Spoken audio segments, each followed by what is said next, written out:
This podcast is for you. Your co-hosts, Ben Dodge and Eric Huso at Effect Epic Consulting, believe that your potential is limitless.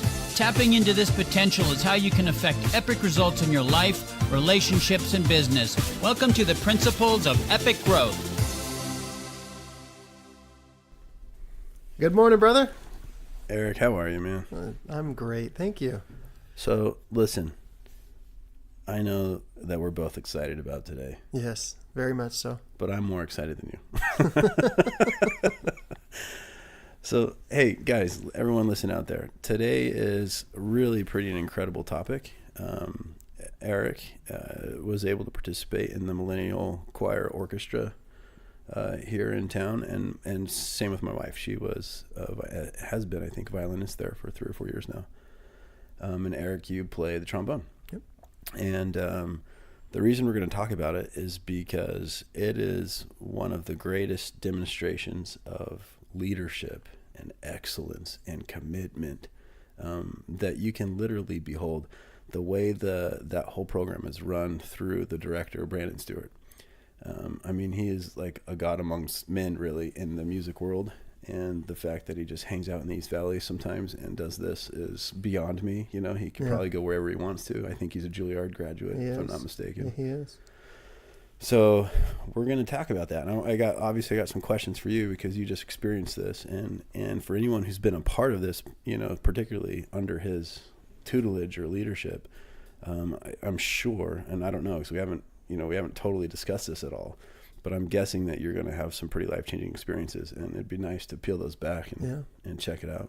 Yeah, Brandon is a case study of leadership, and he doesn't know we're doing this podcast and might be embarrassed that we were talking about him, but I was first introduced to him when I went to my first EVMCO concert to watch Sonia. To watch Sonia. So that was probably 3, maybe 4 years ago, and that was the time when being a student of leadership was, I am still, but like that's when I was first like really driven to be a student of leadership and really understand what leadership is and how leadership can be applied, etc. And so I'm engulfed in studying leadership, and I'm at this concert and I'm watching, and I've never heard of Brandon before this, you know, I'm watching him, and I'm like, my jaw's on the ground just watching what he's creating. Yeah. And watching how the orchestra and the choir is just so responsive to him. And I'm like, I've got to meet this guy. I've got to, you know, I want to interview this guy. I want to ask this guy questions. I want to figure out how he does what he does, because I've never witnessed this before. That's right. Hey, Brandon, if you're listening to this, and you should, by the way, if you're listening to this, it's a big mistake if you're not subscribed to this podcast. If you're listening to this, Brandon, actually, when you listen to this, not if, when you listen to this, Brandon, just get ready for our call. So we're going to want to bring you on and ask you some questions because you're that incredible. Yeah. Okay. So listen, you guys, this isn't some old stuffy dude. This isn't a orchestra full of people that you can barely stand to listen to, and it's not mundane. It's not boring. This is world-class quality, and it's like literally right here in our little valley. And like I said, he can go anywhere, I'm sure of it. He can do anything, and yet he cultivates this culture here with artists, musicians, singers who all voluntarily perform, who get paid to perform outside of this venue all the time, and good money. It's their professions for a lot of them. Yeah. And yet they volunteer to be a part of this program a couple times a year with this director and conductor for a reason. And the singers pay to be in it. You have to pay to be in it. That's right. So, and you should know that this is literally world class. And you can, like, for example, I do this all the time at home. I'll say, Alexa, play music by Brandon Stewart, you know, and it'll start playing. Oh shoot, it might start playing. Oh, good. I don't think she heard you. She didn't hear me. Yeah. You know, because that would be one of my first choices, because I want to hear that. And there's famous choirs and orchestras that play. And in my opinion, he trumps all of that. And the reason it's interesting is because, like I said, the people volunteer and or pay to themselves to be a part of this. And it's that good. It's backwards. You'd think you'd go to some, you know, junior high school quality something with these people who couldn't get a job anywhere else, trying to muscle out some little Christmas concert of, you know, no report really. And it's not that. It's head to toe goosebumps. It moves you literally to tears. You can't help but to stand up and applause almost after every song, because it's that good. Yeah. It's that good. Yeah. And I don't want to demean you in any way, but you're not a musician. I'm not. You're not a musician. You can barely carry a tune when That's you true. sing. My son tells me to be quiet every time he hears me Yeah, singing. yeah. And yet you recognize incredible music. And that's the experience that Brandon's trying to create for the audience, that where like you have a seminal experience where it's like, wow, what just happened? It moves you physically, emotionally, spiritually. Like it's just a moving experience. And that's why we're talking about it today. The principles that we want to break down from the experiences that you have experienced, in particular, Eric. I mean, I'll comment every once in a while from just an observer's perspective, not a musician, but the experience that the crowd can get, you know, and that's in attendance, as well as those performing under this guy's leadership. And that's what it is. It's leadership, and how that can be applied into our lives, because he's creating these experiences not by accident, right? And they transcend almost any musical experience you've ever had.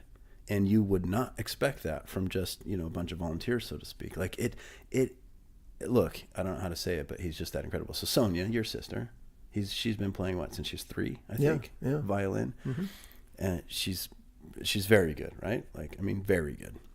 And I think she said one of these times over the years in regards to Brandon, something along the lines of like, he's one of the best kept secret geniuses out there, you know, like when it comes to music. He's just, you know, and she doesn't just throw those kind of accolades out about musicians, you know.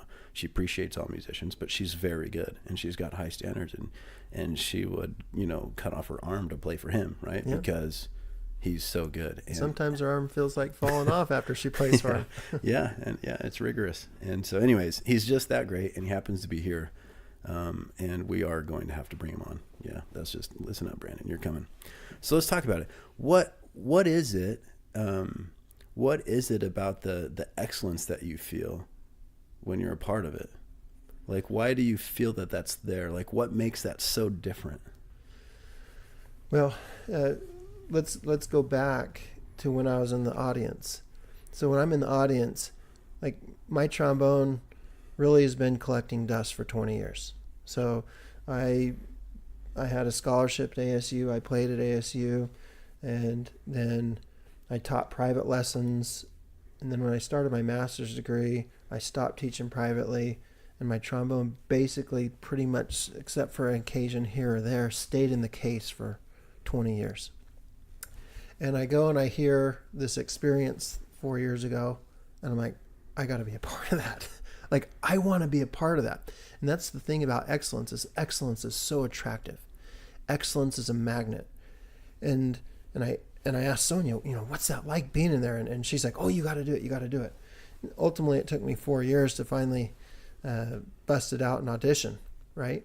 But I wanted to be a part of that excellence. One of the great human experiences is when you're surrounded by other human beings that are committed to excellence. Because mastery is so rare. It really is so rare that when you have the opportunity to be with somebody who is on the path to mastery, surrounded by other human beings that are committed to excellence and also on that path to mastery, like it is, I don't know if we can put words to it, what that experience is like. But you've experienced it, those of you who are listening, when you've been in groups of people that are like-minded, committed to excellence on this path to mastery, like, you want to be a part of it. And that's what drove me to want to be a part of it. So I can totally agree with that. So here's what I experienced you describing there from a principle perspective is the commitment to excellence. And so, and the other principle, of course, is that excellence is contagious. It's a magnet. And that is what you see on display from any true leader, is that they may or may not be the most talented person at whatever they're doing. I actually think Brandon is probably one of the most talented people that does what he does. But that's not necessarily it. What's it is his relentless commitment to excellence.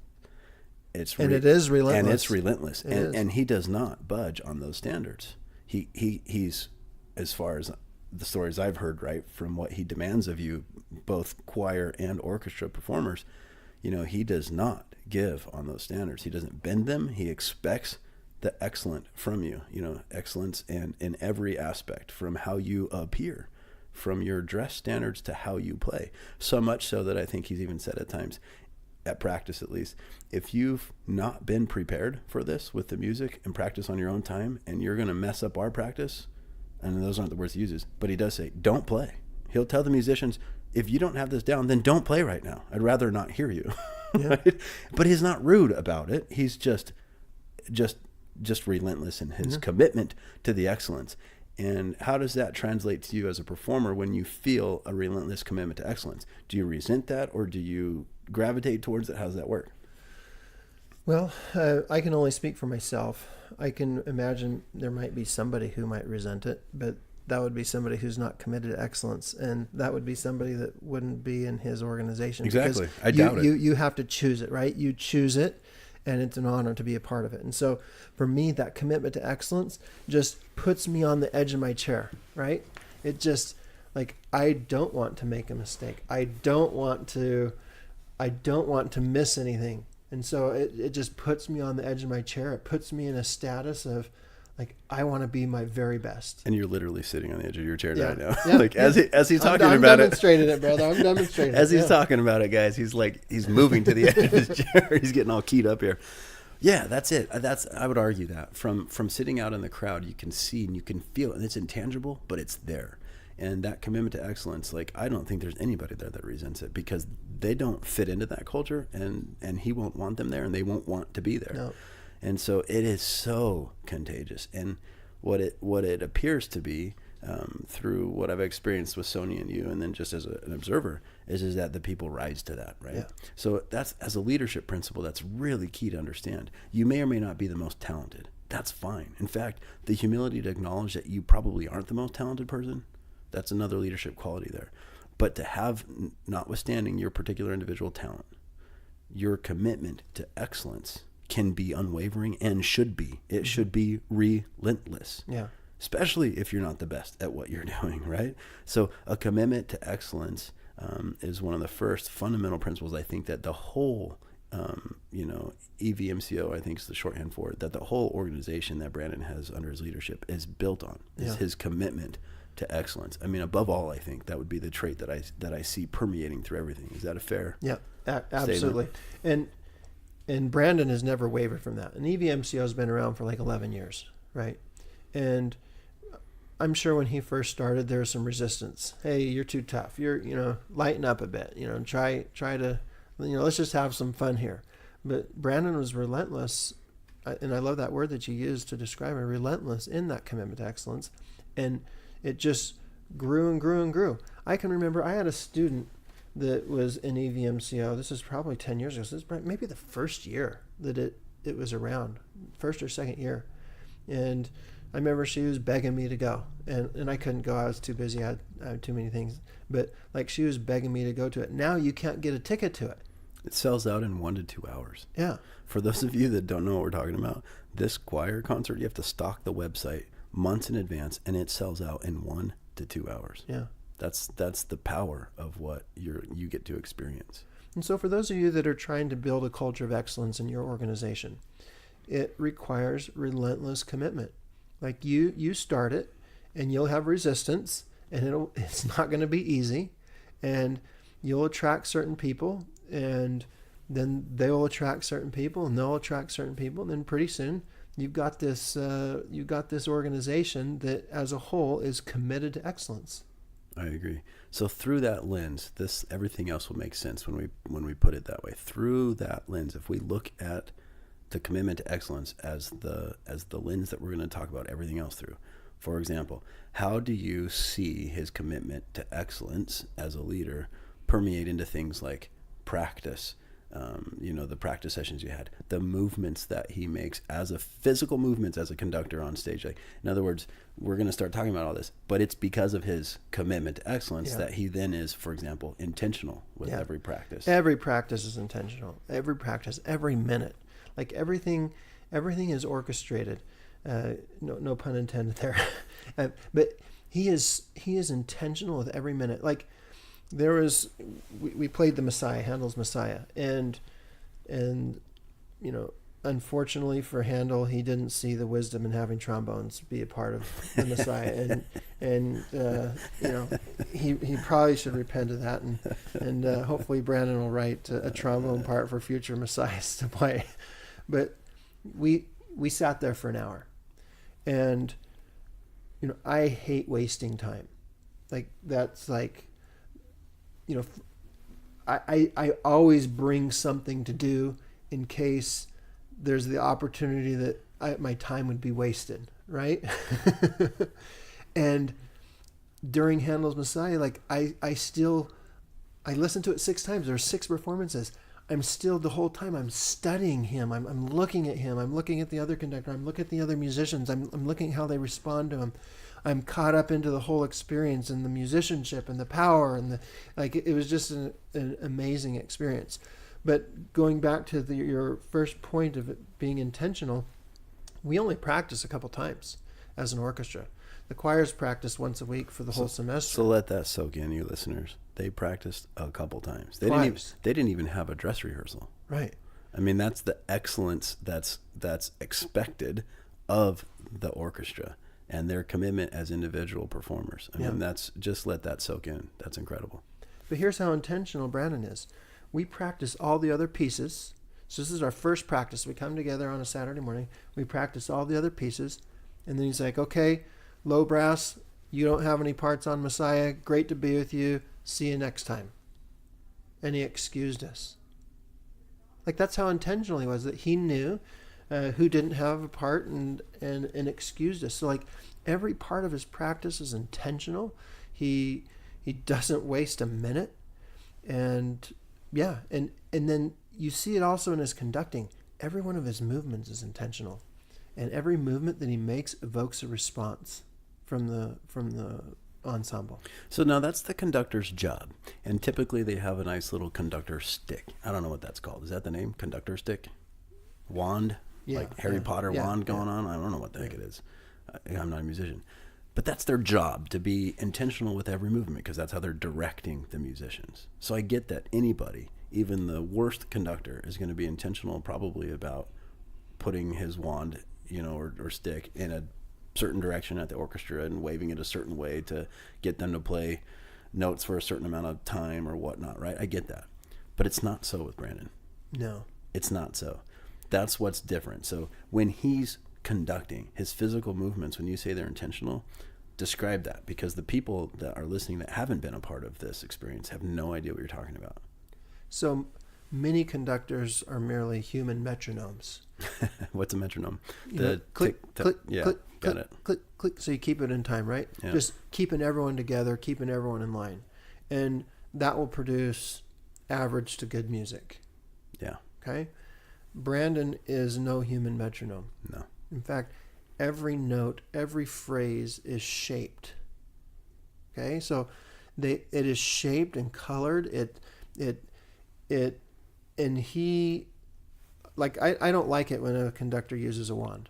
I like it when they use their hands, because there's so many nuances in your fingertips that you can use, and his facial expressions and his eyes and both of his hands, just literally shaping and coloring every word, every phrase that then the musicians respond to. And that creates the sound that you hear when you're in the audience and you're being moved. I had somebody say, I levitated off of my seat 3 or 4 times. It was incredible. It was their response to how their experience was. Like, that's created by shaping words and phrases. And that is intentionally created by the conductor, where if he was just up there as a human metronome, you would just get kind of flatline music, maybe with a few crescendos and decrescendos, but no real shape, no real texture to what you're hearing and experiencing. So when I watch this, and there's 2 principles that I heard you experience that I want to bring up about his commitment to excellence, how it's displayed through his intention. We'll get to that in just 1 second. But when I watch Brandon, the physical movements of this particular leader is so vigorous. It's so intentional. It's so rooted in his commitment to excellence. if you, this year I didn't sit close enough to see it because we got seats. I mean, like I said, it sells out in 1 to 2 hours. So our seats were way in the back. But I've sat really close before, which a couple rows away, and you could see the sweat dripping. You could see the veins popping out of his face and his neck. You can see this, right? He's so intentional. He's so committed. So that shape that you're talking about, the shape and color of things, the vigor that goes into his movements, that response that you mentioned earlier that's evoked by him is very intentional. And I don't want you to play the note. I want you to play the note like this way that feels this way, that the crowd can experience this emotion, and because he's experiencing that emotion with you, and he's getting you to do the same thing. He's leading you. It's literally leadership at its finest. He's leading you to create this feeling in somebody else, and he's feeling it. He's leading you to feel it and leading you to create somebody else to feel it through the music. And it's impressive. So the principle here, he's so rooted and committed. His commitment to excellence is rooted in everything that he does, so much so that you can see it in his intention. So one of the things that you mentioned is he's intentional with every minute. So folks, listen to that. How would it be, just think for a minute, how would it be in your life to be a part of something at work or at home or whatever it is that you're doing where you experience intention in just every minute? You show up to work and every minute is intentional. Look at the efficiency and the productivity and the quality of work that you would produce if everything was intentional. If the culture that you were there was so rooted in a commitment to excellence that every minute was intentional. Imagine meetings.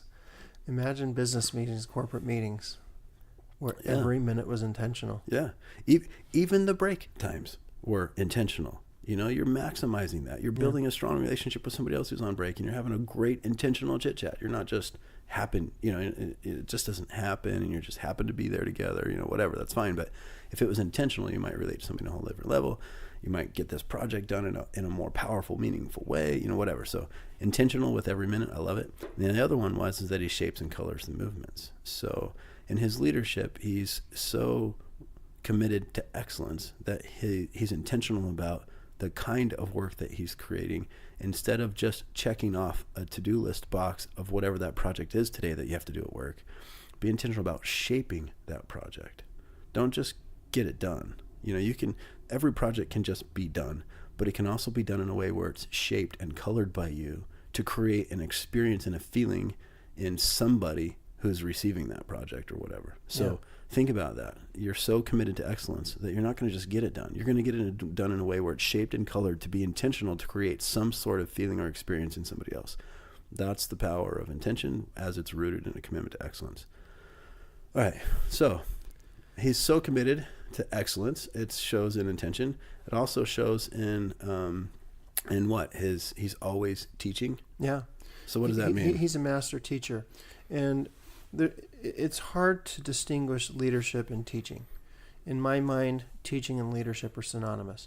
Your most powerful leaders are incredible teachers. Your most incredible teachers are powerful leaders.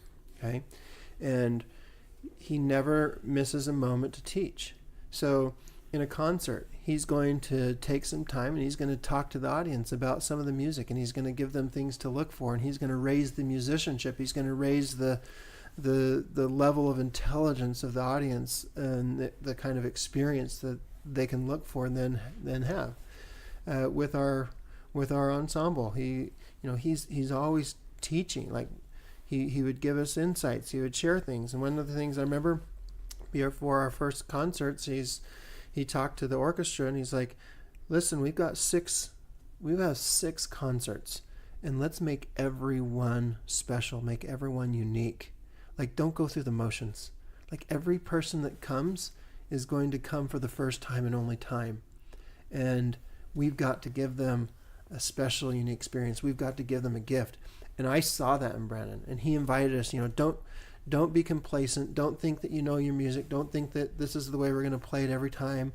I might change tempos. I might change shapes. I might change some things. So, be riveted to, be in the palm of my hands or something. He said, be in the palm of my hands and follow everything that I say. And we did that. And that comes at a cost. Thursday night, 2 concerts, Friday night, 2 concerts, Saturday night, 2 concerts. There's a couple times where I could see that he was physically hurting. I could see it Kind of like when you're doing your race across France. 6 days? 5.5. 5.5 days of riding on your bike, day after day, night after night. Like, your body hurts, right? You can see when someone's just physically hurting. And I could see a couple of times where he was physically hurting. And like, that moved me to want to give my all and not sit back and not relax, not hold back. So like, I haven't played consistently for 20 years, and playing the trombone, it's a physical exercise. Like, you have muscles in your face, and just like, you can't, if you've never ran before, you can't go run a marathon. Like, if you haven't ran for years and you go run a mile, tomorrow you're going to have so much soreness, and the next day you might hardly be able to walk. You're so sore because you haven't ran. Well, it's the same thing with the trombone. Like, since August, when I auditioned, like, I've been trying to build up my endurance, but I'm busy. Like, I don't have time to play for 4 hours to build up endurance to be able to play for 4 hours for a concert, right? And so that's one of the things that I was nervous about, is how am I going to hold up? How am I going to hold up Thursday, and then I don't have full recovery, and then I play Friday, and then I don't have full recovery, and I got to play Saturday. And so the temptation was, well, I just will hold back a bit. Like, I won't give it my all, so I can pace myself, so I can get through all these concerts. But seeing Brandon giving it his all, and not holding anything back, like, I couldn't hold anything back. And at the end of the day, yeah, I was exhausted. You know, my embouchure, my chops, I'd given it all. And the next day I had it again and gave it my all. And at the end of the day, I was done. And I wouldn't compare my experience anywhere close to Sonia's experience. Like, as a violinist, I mean, what they're doing for those 2 hours is an incredible workout. And I wouldn't compare her experience to Brandon's experience, where it's a whole body, like, literally every movement of his body. It's so rigorous, it's so vigorous, it's so intentional. There was times where his shirt was dark in a practice. He was wearing a light blue shirt, and it was completely dark with sweat. That's the level of effort that he puts into his conducting, and that's why he's able to get that level of effort from all the musicians, because you see it and you're like, I've got to keep up. I can do more too. He's doing his all. I can do more too. Yeah, so one of the principles there's a few that you brought up. One of them is that when you're in a leadership position and you have a commitment to excellence and you're giving everything you've got, there's almost a magical reciprocal power there, where the others are just eventually not cave, but they eventually succumb to that because they want to, because that commitment to excellence is contagious. So they now all of a sudden they want to give their all. Mm-hmm. So it's a great principle to keep in mind as a leader. Like, are you or are you not giving your all? Because that will directly impact what you get back from the people that you're leading. Another one is about his commitment to excellence is that he's always teaching. So, you know, he would rehearse challenging parts right before. He would keep you basically on the edge of your seat, so to speak. In the sense that, hey, pay attention to me as the leader here, because we want this to be a unique experience for everyone. And so he's teaching you about the powerful moments that it can be for somebody to just listen to what you're producing. He doesn't just show up and say, hey, let's do this and let's practice and let's perform it. Let's create an experience here. And so he's teaching you about that and teaching you about your power as a individual contributor to the organization. So I love that principle. And then, of course, the keeping your eye on the conductor principle. You know, he's basically saying, watch me. Yeah. As a leader, keep your eye on me, because we might change things a little. We might balance this a little differently. We might shape and color this. You know, he's basically operating through feeling, and he's very intentional about that. And he needs you to be on board. And so things can be hair longer, hair shorter on different notes. Like, that's just because that's what he's doing. And great leaders will have you keep their eye, you know, on the prize, so to speak, and make sure that you're constantly ready. And so he's making you or helping you be prepared for inevitable changes that can happen. And as a leader, that's just paramount, right? The people that are under you are always prepared for changes that are inevitable. And again, the other one, of course, is keep things that is reciprocal. I love that. And he's always teaching. So much so, I remember in that particular performance, he brought out some historical context to Handel's Messiah that was pretty impressive. It was, some things that probably most people, even musicians, didn't know about Handel, and how he wrote it in 24 days, and how, different kinds of measurements and bars that he used when he was writing the music or composed it were to indicate paying homage to kings and so forth. And so it was intentional that during certain lyrics he was talking about the King of Kings and Lord of Lords, and so he used the time period music that would pay homage to a king when somebody walked into their court, things like that. He's always teaching. He made that announcement to the whole audience, and he said, I want to direct your attention to listen for these lyrics, and at the same time, this is what the music sounds like for paying homage to a king. And so he had the orchestra play a few bars so that we could hear it, and he's like, now pay attention for that when we play. So a great leader is always teaching. A great leader will give their all, and it will be reciprocal, and a great leader will make sure that you're prepared for the inevitable changes. Those are all awesome principles that we can learn from Brandon Stewart and your experience there. So I like, you brought up something about keeping your eye on the conductor that I'd like to share my experience with. So the choir, they're required to memorize all their music. And the reason being is he doesn't want a single eyeball looking down on music. Like, every eye has to be focused on the conductor. For the orchestra, we don't memorize our music. We have music stands, we have our music. And so the challenge becomes knowing your music well enough where you can keep your eye on your music with one eye and the other eye on the conductor, right? So if you don't know your music well enough, you're going to be buried in your music stand.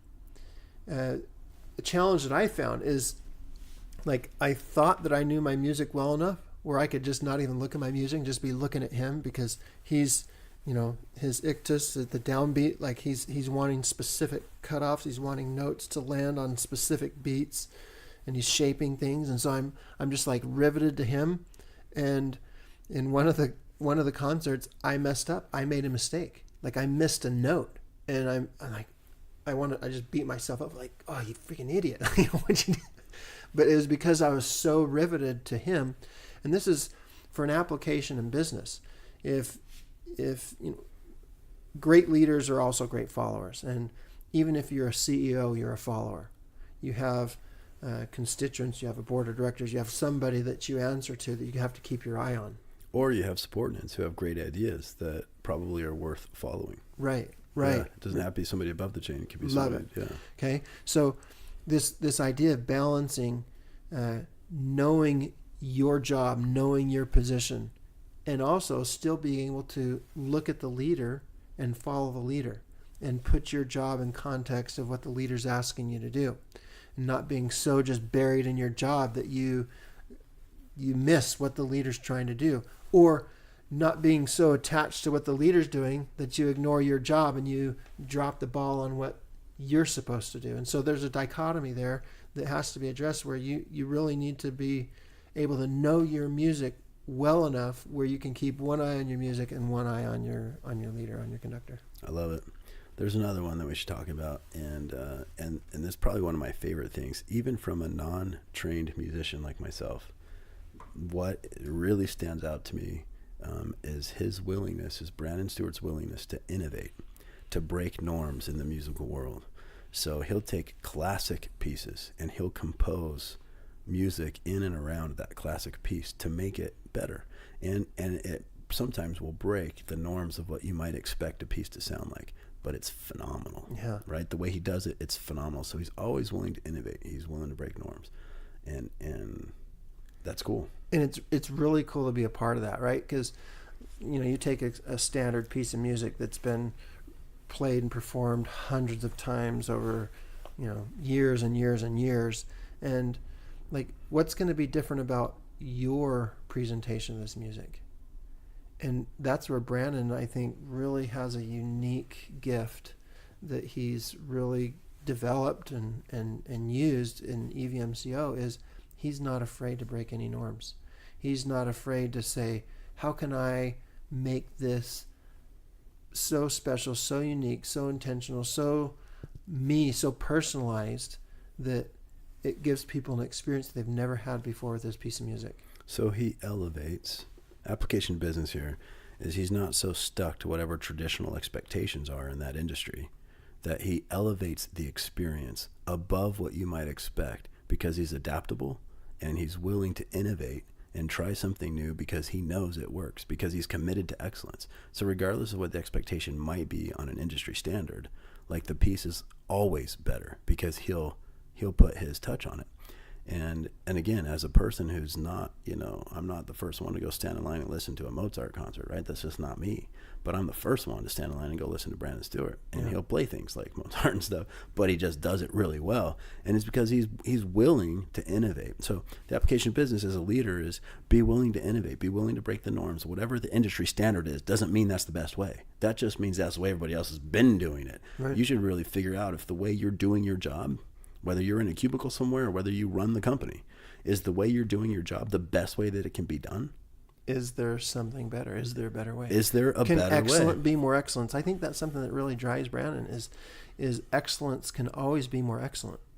And Brandon isn't rogue. Like he's Juilliard trained. Like, he is like, he knows every rule of music and will follow every rule as needed, but he's also willing to break any rule to create a certain kind of an experience. So Picasso was famous for that, by the way. Yeah. It's one of my favorite things about rules. Whenever the rules topic, so to speak, comes up, this comes to mind, and Brandon's a very good example of this, especially in today's podcast. Picasso felt like before you can break the rules, you have to know the rules. And so before Picasso started painting things that were so abstract and just weird, his early work was rigorously strict adherence to the rules that were of the day during his age. And so he painted traditional landscapes, traditional portraits that were phenomenal, but it drove him crazy because it wasn't what he saw envisioned for himself. It wasn't aligned with what he, And he started finally to come into alignment with what he wanted to create. And he was only able to create really great abstract art because he knew how and when and what rule to break. Okay, and that's very different. And why? That's very different. Yeah, and why? That's very different than just, grabbing a paintbrush and like, I'll show you our world and just paint something really crazy and different. Like you're a 2-year-old. Yeah, and it will look like a 2-year-old painted it. But and Picasso isn't everyone's favorite painter. I get that, but no one can question his undisputable reign in the art world as one of the best painters that ever lived, and it's because he knew how, when, and what, and why. These rules to break. You can only break them when you know the rules. Brandon Stewart's the same way. To be willing to innovate and to know when to break some certain musical standards or rules without it sounding like total garbage is because you have to know the rules so well and be so well versed in them and believe in them and know them and understand them and live them and breathe them and make them become a part of you, that then you know how to tweak them and break them and bust them and just shatter the norm altogether. Sometimes it just depends, right? And so application of business, same thing. It can you, the way you be doing your job, can it be done better?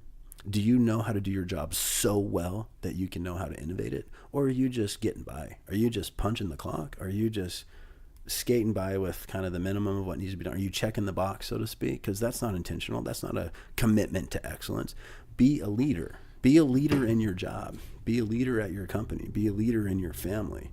Have that commitment to excellence, and then you can go through all these principles like being intentional, always teaching, being willing to innovate, keeping your eye on your own conductor, so to speak. All of these things. All of these things.